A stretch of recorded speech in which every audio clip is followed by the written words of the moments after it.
training. Education is what's important. Training, preparation for the expected.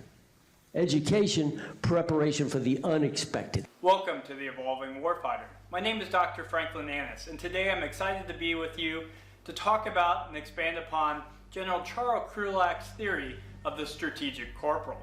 General Krulak's article, The Strategic Corporal, Leadership in the Three-Block War, was published in January of 1999.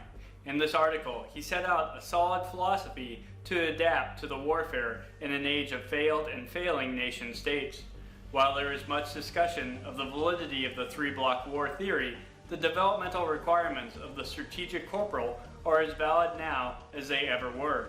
The strategic corporal concept provides a solid foundation for leader development in our modern era as domains of warfare continue to expand and the complexity of warfare ever increases. As defined by Liddy, the term strategic corporal refers to the devolution of command responsibilities to low rank levels in an era of instant communication and pervasive media images. The creation of a strategic corporal requires additional training and development to build cultural sensitivity, media awareness, mediation skills, linguistic competency, mastery of sophisticated weapons and sensors, and the capacity for small group operations within junior leaders.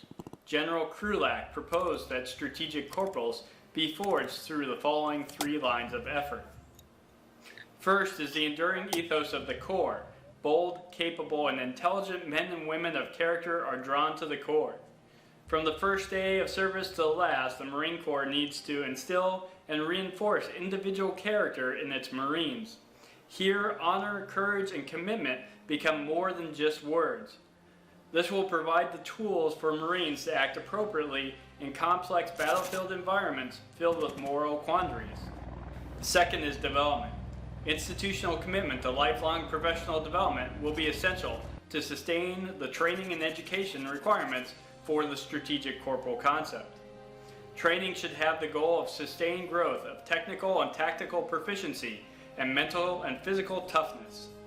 All training activities should emphasize the growth of integrity, courage, initiative, decisiveness, mental agility, and personal accountability. The third is providing quality leadership. Leadership is the hard currency of the Corps. The zero-defect mentality must be exchanged for an environment in which all Marines are afforded the freedom to fail, and with it, the opportunity to succeed. Every opportunity must be seized to contribute to the growth of character and leadership within every Marine. General Krulak originally designed the strategic corporal concept to fit the needs of the three-block war theory. In this theory, junior Marines were challenged to respond in a manner that supported strategic objectives while moving through a city with three different types of operations occurring in each block. Marines had to appropriately identify what operations were occurring: peacekeeping, humanitarian aid, or mid-intensity battle, and respond with appropriate level of force to any threat. This requires an understanding among even junior Marines that a tactical victory may lead to a strategic defeat.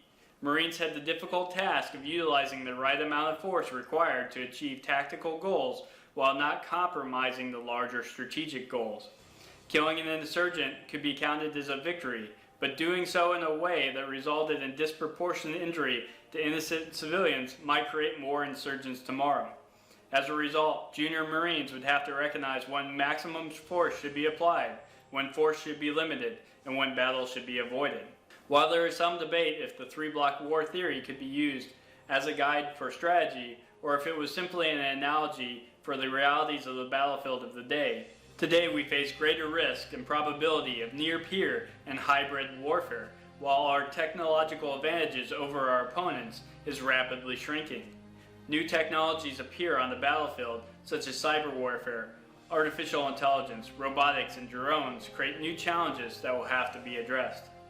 But while the three-block war theory may no longer apply, the underlying concept of the strategic corporal still provides a solid philosophy for the developmental needs of service members preparing for complex operational environments. In the 20th century, there was a dramatic increase on the required skills and capabilities of the average warfighter. These requirements have continued to grow in the 21st century and now could be argued to exceed all the time available for institutional training and education. Junior leaders are currently facing complex problems and being asked to make critical decisions with strategic consequences that in previous wars would have been made by senior officers. The next generation of military leaders will not only need to be fluent in military tasks, but also in areas such as city management, economics, diplomacy, psychology, and information and perception management to function effectively on the battlefield and in post-conflict zones. With requirements exceeding the ability of institutional training and education, the skill of self-development is growing in importance. Self-development, most simply defined by Ponton, Derrick, and Carr, is choosing learning over non-learning activities. Self-development truly boils down to taking personal responsibility to engage in learning outside of what has been directed. Not only does this allow individuals to gain knowledge that may be required for the modern battlefield, but it also allows them to determine how they best learn. As the Marine Corps seeks to constantly improve the education and training offered to Marines, so should we be constantly looking for ways to improve our own knowledge and abilities. With a battlefield that will make more demands on our service members than it is possible to train and educate them for, we must begin to view the art of learning as a weapon system in itself. How fast we can determine shortcomings in our knowledge and abilities, how proficient we are at identifying appropriate learning materials, and the speed of which we can learn the required information will likely make the difference between success and failure on the future battlefield. We must continue to engage in the strategic corporal concept. We must ensure we are reinforcing our warrior ethos in our daily activities to fully develop our character. We must develop ourselves and our subordinates to be technically and tactically proficient. We must engage in both institutional professional military education and self-development to maximize our ability to address yet unknown challenges. Finally, we must ensure we are providing quality leadership and that we are empowering leaders at the lowest levels to ensure we can maximize the agility needed to overwhelm our enemies. Thank you for watching this video. I hope you enjoyed it. I invite you to subscribe to the Evolving Warfighter. Take a moment to take a look at all the other exciting videos on this channel concerning military leadership development, military history, and philosophies useful for military leaders. Until next time, focus on your self-development so we can dominate the modern battlefield.